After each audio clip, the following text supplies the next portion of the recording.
Subscribe કરો કાઠિયાવાડી ગૌરવ ચેનલને। સંત શ્રી જલારામ બાપાનો ઇતિહાસ। જલારામ બાપા 4 નવેમ્બર 1799, 23 ફેબ્રુઆરી 1881 કે જેઓ સંત જલારામ બાપા અને ફક્ત જલારામ તરીકે પણ ઓળખાય છે તે ગુજરાતમાં થઈ ગયેલા એક હિન્દુ સંત છે। જલારામ બાપા જલારામ જયંતીના દિવસે સુંદર વસ્ત્રો દ્વારા શણગારેલી તેમની મૂર્તિ। જન્મની વિગત: નવેમ્બર 4, 1799, કારતક સુદ સાતમ, વિક્રમ સંવત 1856, વીરપુર, ગુજરાત, ભારત। મૃત્યુની વિગત: ફેબ્રુઆરી 23, 1881, ઉંમર 81, વિક્રમ સંવત 1937, વીરપુર, ગુજરાત, ભારત। જીવનસાથી: વીરબાઈ ઠક્કર, માતા પિતા પ્રધાન ઠક્કર, રાજબાઈ ઠક્કર। જીવન વૃત્તાંત: સંત શ્રી જલારામ બાપાનો જન્મ વિક્રમ સંવતની કારતક સુદ સાતમે લોહાણા સમાજના ઠક્કર કુળમાં થયો હતો। તે ભગવાન રામના ભક્ત હતા। જલારામ બાપાને ગૃહસ્થ જીવન કે પોતાના પિતાનો વ્યવસાય સ્વીકારવામાં કોઈ રસ નહોતો। તેઓ હંમેશા યાત્રાળુઓ, સંતો અને સાધુઓની સેવામાં રોકાયેલા રહેતા। તેઓ પોતાના પિતાથી છૂટા થઈ ગયા અને તેમના કાકા વાલજીભાઈએ યુવા જલારામ અને તેમની માતાને પોતાને ઘેર રહેવા સૂચવ્યું। ની સાલમાં 16 વર્ષની ઉંમરે તેમના લગ્ન આટકોટના પ્રાગજીભાઈ ઠક્કરની પુત્રી વીરબાઈ સાથે કરવામાં આવ્યા। વીરબાઈ પણ ધાર્મિક અને સંગાતમાં હતા, આથી તેમણે પણ જલારામ બાપા સાથે સંસારી વૃત્તિઓથી વિરક્ત રહી ગરીબો અને જરૂરિયાતમંદોની સેવાના કાર્યમાં ઝંપલાવી દીધું। 20 વર્ષની વયે જલારામે અયોધ્યા, કાશી અને બદ્રીનાથની યાત્રાએ જવાનું નક્કી કર્યું, ત્યારે પત્ની વીરબાઈ પણ તેમની સાથે જોડાયા। 18 વર્ષની ઉંમરે તેઓ ગુજરાતના ફતેહપુરના ભોજા ભગતના અનુયાયી બન્યા। ભોજા ભગતે તેમને ગુરુ મંત્ર, માળા અને શ્રી રામનું નામ આપ્યું। તેમના ગુરુના આશીર્વાદથી તેમણે સદાવ્રતની શરૂઆત કરી। સદાવ્રત એ એવું સ્થળ છે કે જ્યાં સાધુ, સંતો અને જરૂરિયાતમંદ લોકોને વર્ષના 12 મહિના અને 24 કલાક ભોજનની વ્યવસ્થા આપવામાં આવે। એક દિવસ એક સાધુ ત્યાં આવ્યા અને તેમને રામની મૂર્તિ આપી અને ભવિષ્ય વાણી કરી કે નજીકના ભવિષ્યમાં હનુમાનજી ત્યાં આવશે। જલારામે તે રામની મૂર્તિની ત્યાં પરિવારના ભગવાન તરીકે સ્થાપના કરી અને તેના થોડા દિવસ બાદ જમીનમાંથી સ્વયંભૂ હનુમાનની મૂર્તિ મળી આવી। આ સાથે ત્યાં સીતા અને લક્ષ્મણની મૂર્તિઓ પણ સ્થાપિત કરવામાં આવી છે। 1-2 આ સ્થળેથી કોઈ પણ ભોજન લીધા સિવાય પાછું નથી જતું।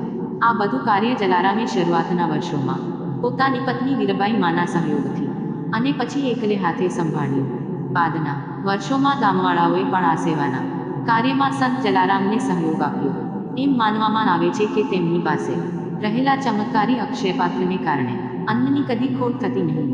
ત્યાર બાદ થોડા સમયમાં એક અવતારી પુરુષ તરીકે તેમની ખ્યાતિ પ્રસરી। વીરપુર આવતા દરેક વ્યક્તિને નાતજાત કે ધર્મના ભેદ વગર બાપા દ્વારા ભોજન અપાતું। આજે પણ ગુજરાતના વીરપુરમાં ભોજન આપવાની આ પરંપરા ચાલુ છે। એક સમયે હરજી નામના એક દરજી તેમની પાસે પિતાના પેટના દર્દની ફરિયાદ લઈને ઈલાજ માટે આવ્યા। જલારામે તેમના માટે પ્રભુ પાસે પ્રાર્થના કરી અને તેમનું દર્દ શમી ગયું। આમ થતાં તેઓ સંત જલારામના ચરણે પડી ગયા અને તેમને બાપા કહી સંબોધ્યા। ત્યારથી તેમનું નામ જલારામ બાપા પડી ગયું। આ ઘટના પછી લોકો તેમની પાસે પોતાની વ્યાધિઓના ઈલાજ માટે અને અન્ય દુઃખો લઈને આવવા લાગ્યા। જલારામ બાપા ભગવાન રામ પાસે તેમના માટે પ્રાર્થના કરતા અને લોકોના દુઃખ દૂર થઈ જતા। હિન્દુ તેમજ મુસલમાન બંને ધર્મના લોકો તેમના અનુયાયીઓ બન્યા।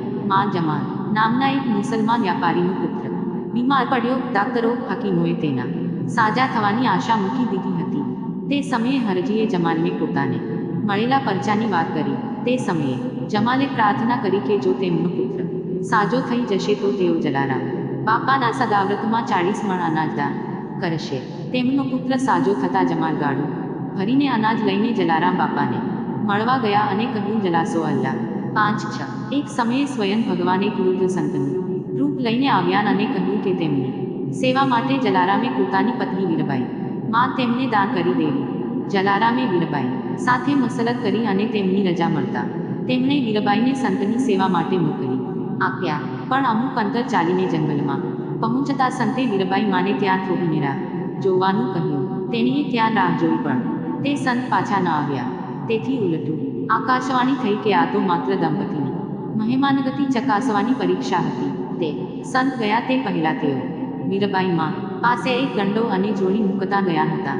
વીરબાઈ માં ઘરે આવ્યા અને જલારામ બાપાને આકાશવાણી, દંડા અને જોડીની વાત કરી. આ દંડો અને જોડી વીરપુરમાં કાચની પેટીમાં પ્રદર્શન માટે મૂકેલા છે. 7-8 વીરપુર જલારામ બાપાનું મુખ્ય સ્મારક ગુજરાત રાજ્યના રાજકોટના જેતપુર શહેર નજીક વીરપુરમાં આવેલું છે.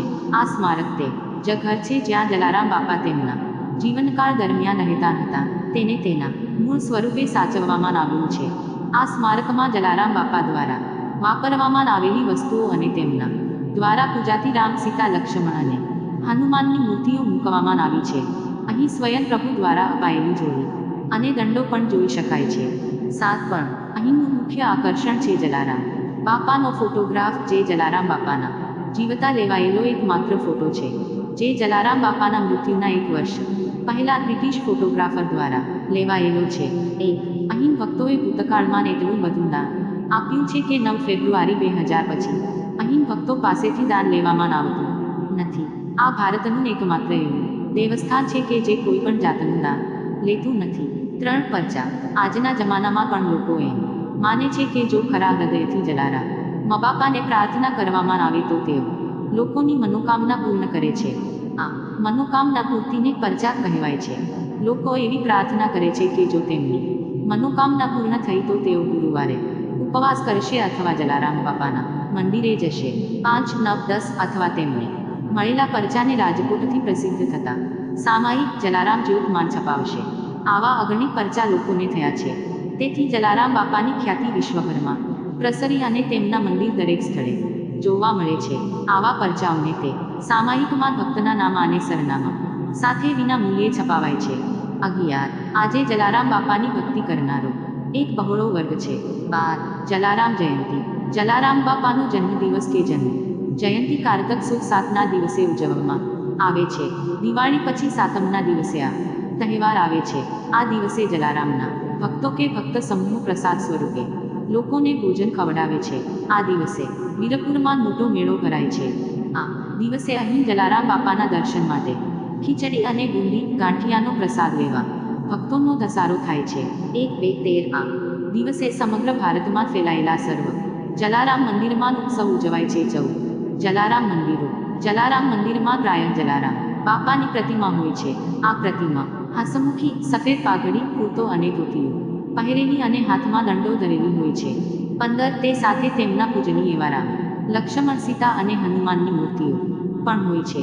ભારતના દરેક નાના મોટા શહેરોમાં તેમના મંદિરો જોવા મળે છે. 16, 17 ભારત બહાર આમના મંદિરો પૂર્વ આફ્રિકા 5, 18 યુનાઇટેડ કિંગડમ 19, 20 સંયુક્ત રાજ્ય અમેરિકા 21, 22 અને ન્યૂ ઝીલેન્ડમાં પણ 22 જોવા મળે છે.